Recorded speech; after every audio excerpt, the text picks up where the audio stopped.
নমরুদ ইব্রাহিম আলাইহিস সালাম থেকে মানুষকে সরাইতে চাই, আর আল্লাহ বলেন আমি আল্লাহ সকল ক্ষমতার মালিক, আমি খোদ নমরুদের ঘরেই আমার ইব্রাহিমের আশিক তৈরি করতে চাই। বলেন না সুবহানাল্লাহ। সুবহানাল্লাহ।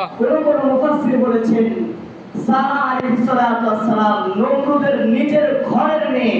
তিনি বলেছেন যদি পৃথিবীর কেউ ইব্রাহিমের পাশে না যায়, ইব্রাহিমের সাথে কার সাথে কথা যদি কেউ না বলে, আমি সারা তার সাথে কথা বলতে রাজি, আমি সারা ইব্রাহিমকে বিবাহ করতে রাজি। চিৎকার দিয়ে বলেন না সুবহানাল্লাহ। সুবহানাল্লাহ। এই এক বর্ণনা সারা আলাইহিস সালাম মুফাসসিররা বলেছেন নমরুদের মেয়ে।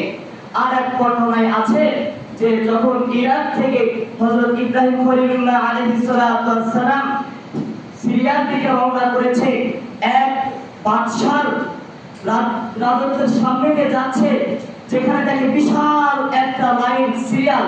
ইব্রাহিম আলাইহিস সালাম জিজ্ঞাসা করে এই সিরিয়াল কিসের? তো মানুষজন বলে এই সিরিয়াল হচ্ছে বিয়ের লাইন। কিসের লাইন ভাই? বিয়ের লাইন। ইব্রাহিম আলাইহিস সালাম জিজ্ঞাসা করে কার বিয়ে? বলে এই রাজার একটা সুন্দরী গুণবতী মেয়ে আছে, যে মেয়ের সামনে কত ছেলেকে দেখানো হয়, কাউকেই সে পছন্দ করে না। তো রাজা ঘোষণা করেছে এলাকার মধ্যে যত ধনী যত সুন্দর যুবক আছে সকলে লাইন দাও, আমার মেয়ে যাকে পছন্দ করবে তাকেই তার সাথে আমার মেয়েকে বিবাহ দেওয়া হবে। মুফাসসিররা কেউ কেউ বলেছে যে এই রাজার মেয়ে হচ্ছে সারা আলাইহিস সালাম। বর্ণনা দুইটি, কেউ বলেছেন সারা আলাইহিস সালাম নমরুদের মেয়ে, আবার কেউ বলেছেন সারা আলাইহিস সালাম এই রাজার মেয়ে। ইব্রাহিম আলাইহিস সালাম বলেন তাহলে এই বিয়ের লাইনে তো আমিও দাঁড়াতে চাই। চিৎকার দিয়ে বলেন না সুবহানাল্লাহ। সুবহানাল্লাহ। ইব্রাহিম আলাইহিস সবথেকে সুন্দর যুবক লাইনে দাঁড়িয়েছে, রাজার মেয়ে বের হয়েছে।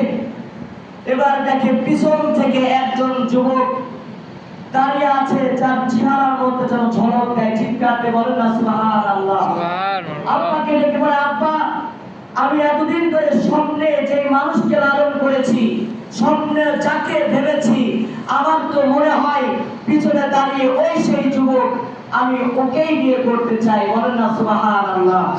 ইব্রাহিম আলাইহিস সালাম সেই যুবক। রাজা ইব্রাহিম আলাইহিস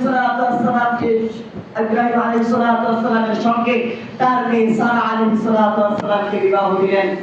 ইব্রাহিম আলাইহিস সালাম বললেন আমি রাজত্ব করতে আসিনি, আমি কিন্তু এখানে থাকবো না, আমি কিন্তু চলে যাব সিরিয়া। বলেন না।